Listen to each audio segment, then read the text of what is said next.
Hey guys, welcome back. In this video, you're gonna be watching video 2 of a 3-part series on how to start your baking business. In this video, we're gonna be talking to you about taking action, where to get started, how to make sure that you are tracking and monitoring your expenses, and just the beginning stages of business. So again, this is video number 2 in a 3-part series. Let's dive in. Session 2, which begins right now, we're going to be talking about 3 different things, but I want to give them to you one at a time. Okay. So tip number 1 for how to start a business for today's session is start. Like the button in your car. Press the start button in your car if you have a button. Turn the key in the ignition if that's what you have, but get things rolling. So let me tell you what I mean by that. Start producing, start promoting, start positioning. So that's everything, and we can break it down into those 3 categories again: producing, promoting, positioning. Yes. Okay, 3 P's. That's everything from testing, from selling, from making, from perfecting. That means starting to take into consideration some of the feedback you might have gotten from your customers. That means take the time to research and also to put a business plan together. Yeah, I think this is when you start. Like when you think about a lot of people get caught up in the failure to launch. Mm-hmm. The first thing is get started. And so when she says producing, it's producing everything, like the products, produce a business plan. Like you have to create and make things. That's the key thing to being a successful entrepreneur. But the positioning too, just to add to that, like you have to start to understand what are you going to be known for? Mm-hmm. What is your company going to be doing or creating that people will love? And you got to start making sure you position yourself as the expert, as the best of whatever you do, whatever you're going to be creating, that people can say, oh wow, this person, if you ever want this person has the best. And you can't position yourself as the expert or the best if you don't start trying to put your stuff out there. Start receiving feedback. Be okay with sucking in the beginning.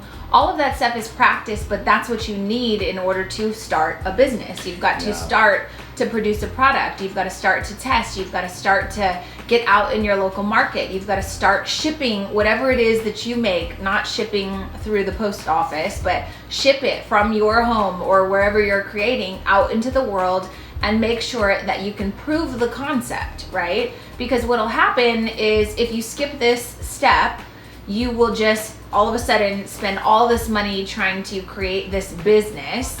And then before you know it, you have all these business expenses, which we're going to talk about in session 3.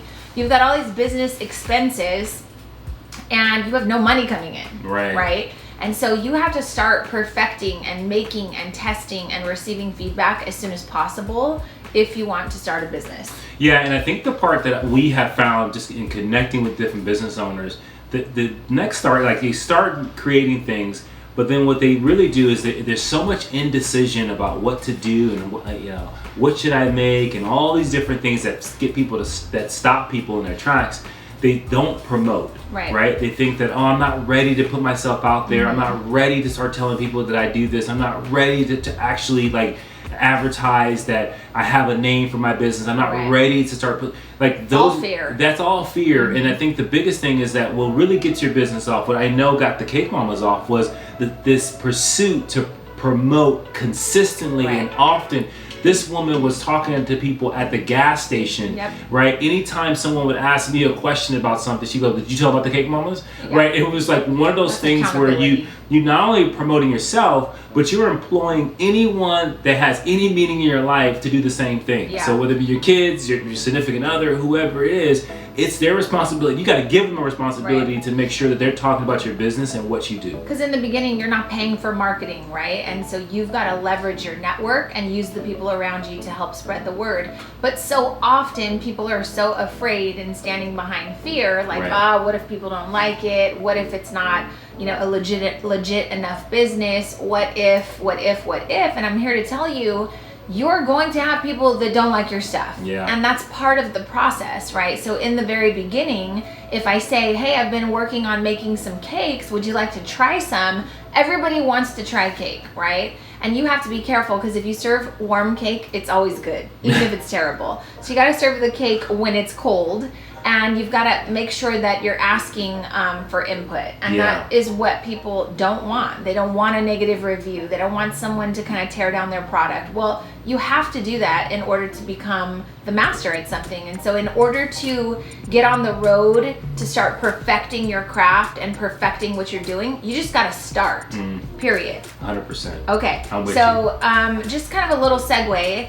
We said start writing a business plan. You can't write a business plan unless you know what products you're going to be offering within the business, right? And so let me know in the comments if writing a business plan is something you'd like help with, because that's a whole separate training in itself. But if you started to kind of track things from the beginning, and you started to test and you started to get feedback, those things are all kind of, it's like a hypothesis, right? Scientists put things out, I think this might work, and then they go back and they write what they learned from their experiment, right?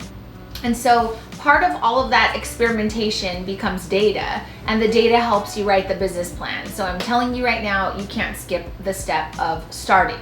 Yeah, and the last thing I'll say about the business plan is for you. Right. And that is for you to gather your thoughts, to get really organized.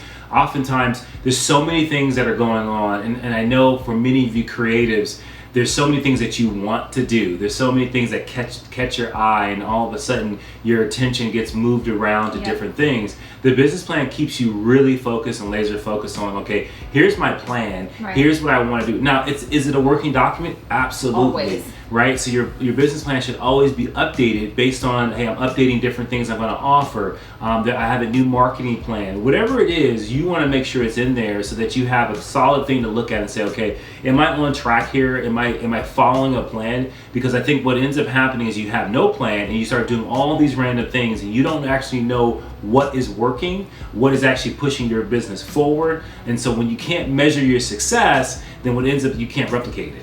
Right.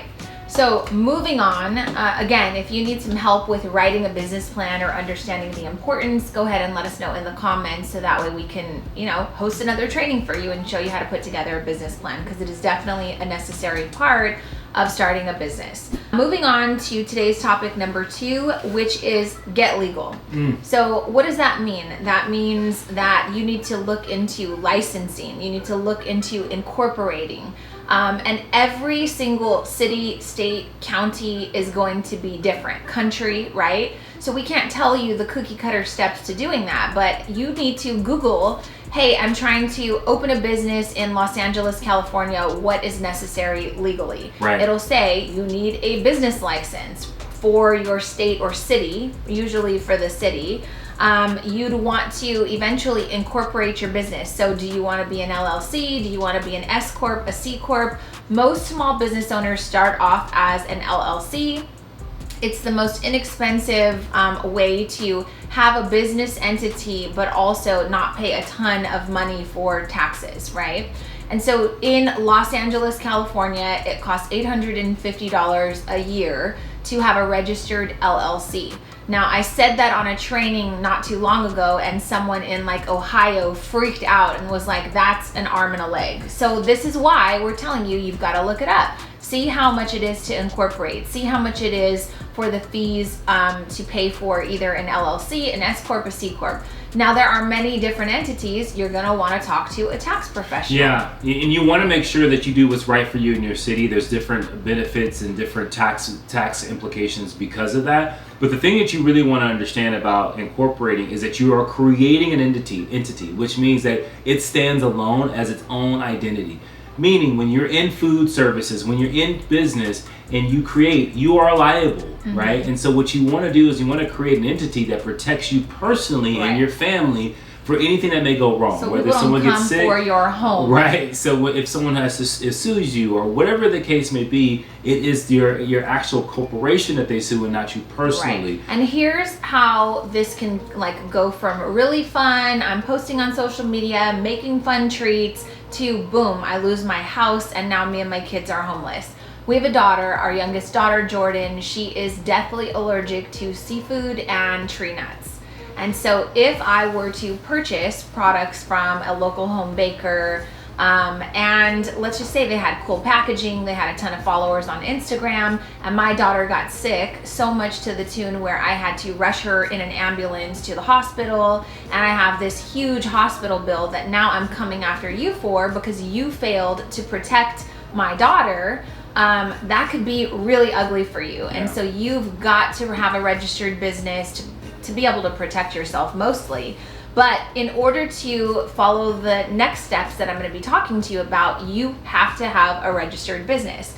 When you register your business, so again, we said you're going to get a license and you're going to incorporate. Once you incorporate, whether that's LLC, S Corp, whatever type of corporation you decide to go with, they're going to give you an EIN. That's an employer identification number. It's your business's social security number, right? You will take that EIN number and then you'll be able to do really fun things like apply for a wholesale license. So as soon as I got my EIN number, I did two things. One, open a business bank account. That's the most important, so you can start to separate your personal finances from your business finances. And two, I got a wholesale account so that I could buy things without paying taxes, so that I can purchase things at a discount and then resell them. So wholesale licensing is really important, but you can only get that if you are a legitimate registered business as an entity with an EIN. Yeah, so when many of you talk about pricing, well, you want to lower your pricing, or not lower your pricing, you want to have better margin on your pricing. Having Shop shop wholesale, you get a better price. Also, the business bank account is going to be crucial in order for you to be protecting yourself. You don't want to pierce your corporate shield or your corporate barrier by using your personal finances in your corporation, because now it's no longer protected because you commingled those funds. Right. So your business bank account has to stand alone from your personal. That's so key in every single state. That's federal, so make sure you do that. Okay. Last thing, so you'll need a business permit based on whatever city you're in. You also want to check your cottage laws. There could be an entire training in each city, in each county, in each state, in each country for obtaining a cottage law. When I first started my business, cottage laws were not a thing, so I could not legally produce products from my home. I hear so many people these days talking about all the restrictions and stuff, and I just want to say that's okay, because again, you have a privilege that I didn't have when I first started my business. So that meant I had to go really fast, slip under the radar, make sure that I could prove my concept, that I could make money, and then use that money to open a brick and mortar. So for you, it might not be a brick and mortar, it might be I've got to use that money to get into a commercial kitchen so I can start renting and be 100% legit. Yep. So those are the things you need. Again, to get legal, you need licensing, you need to incorporate, you need an EIN number, you want to get a wholesale license, you need a business bank account, you need business permits, and you also need to check your cottage laws. So let us know if you have any questions about that in the comments. We would be happy to discuss any of those further. Moving on to category 3 for today's session, and that is expenses. Yep, and I'll say this, track everything. Yeah, track everything. The reason we're talking to you about expenses in one of the first 6 steps of starting a business is because this is what happens. Creative people like us, and I know this speaking from experience, you go shopping for all the pans, the spatulas, the sprinkles, you get sidetracked. I don't care if you're at a farmer's market and you see cute cupcake liners, you're gonna buy them for your business. I don't care if you're at Michael's and there's a holiday section on clearance, you're gonna buy those for next year for your business.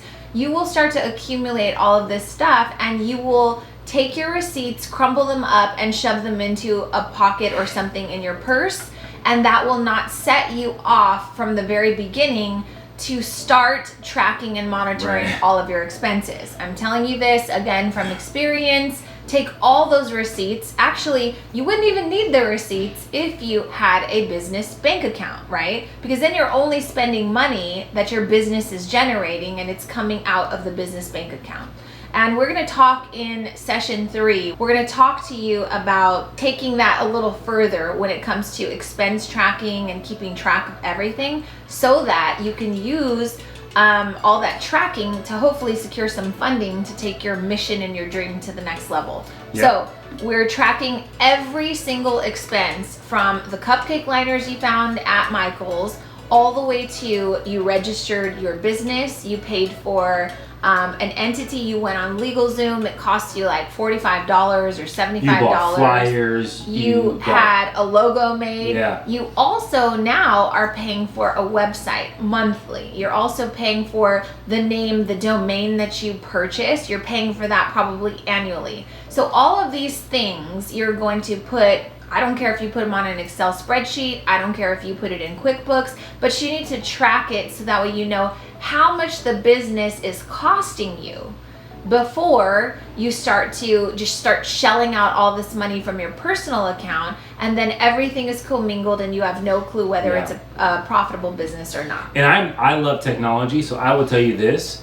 A quick thing is there are tons of applications that track receipts that all you have to do is scan the receipt, goes into that app, saves it. If you need it for your purposes of having it, throw away the receipt, get rid of all that paper. You have it on on that app. It's cloud-based, so it can go into whatever system you're using. You want to make sure you keep it simple, easy, and clean. Yep.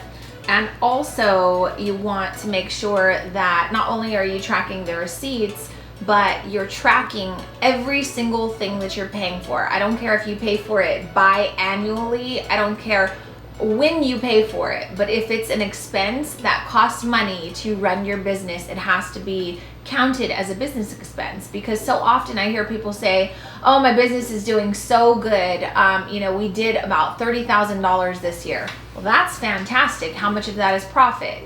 How much did you have to infuse? How much are you paying yourself? Right. What's your labor? How much does it cost you to run your business each month? If you don't know how much it costs you to keep your business afloat and just break even, I'm going to challenge you to go figure that out right now.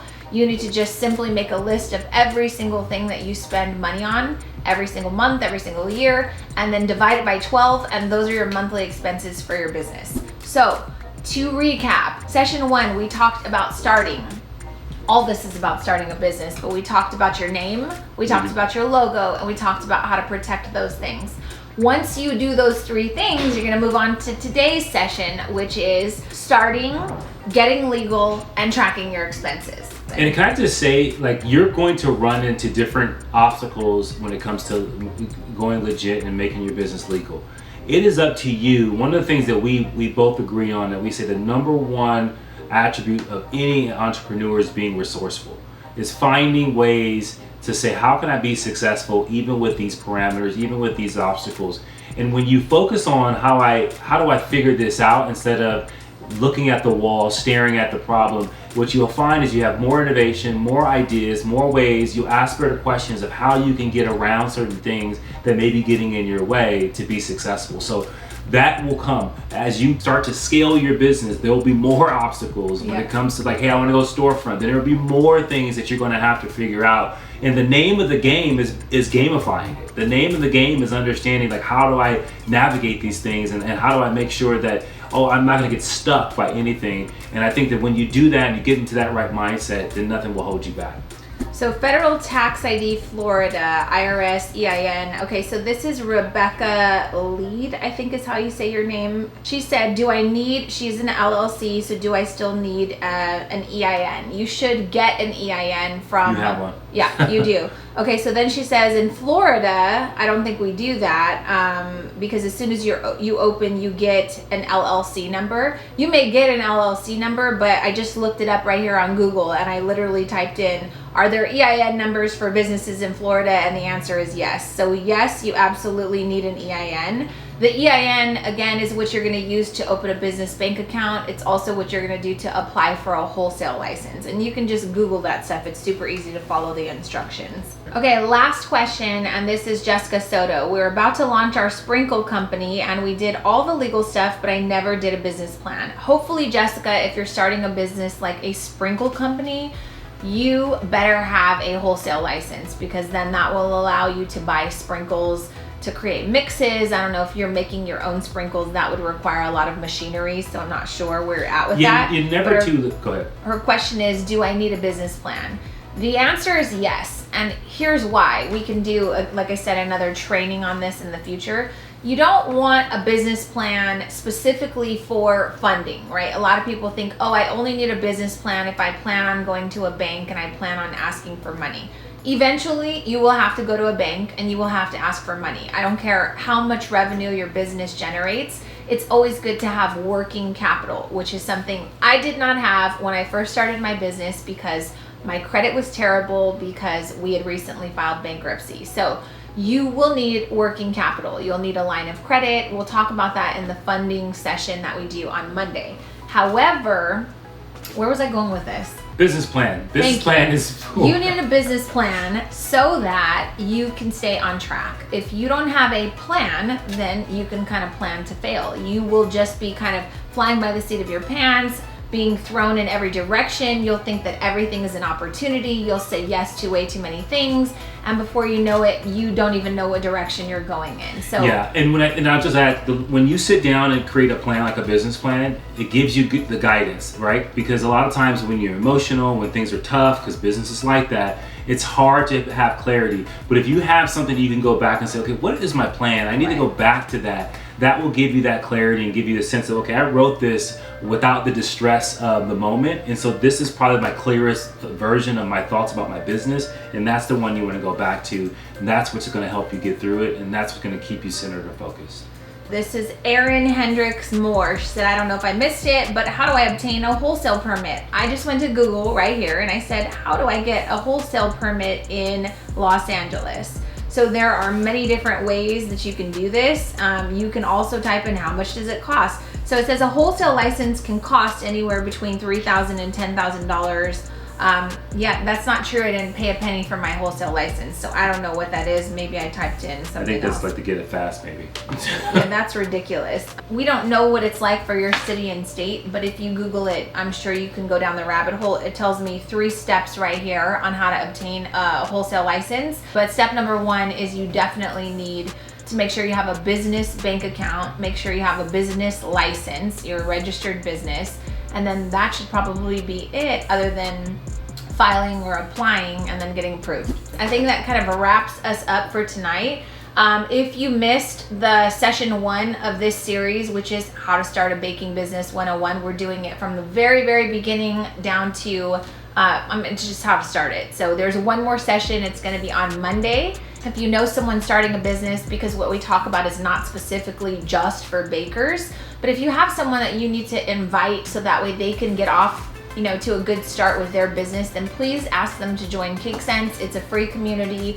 We just want to chat with you about business so that way, 1, we can up-level the baking business, but 2, we can be a resource and just be helpful for all small business owners, because I know from experience there is so much information out there and you don't know what you don't know. So you don't know what to Google unless someone brings it up to you, right? So that's kind of our hope for this session.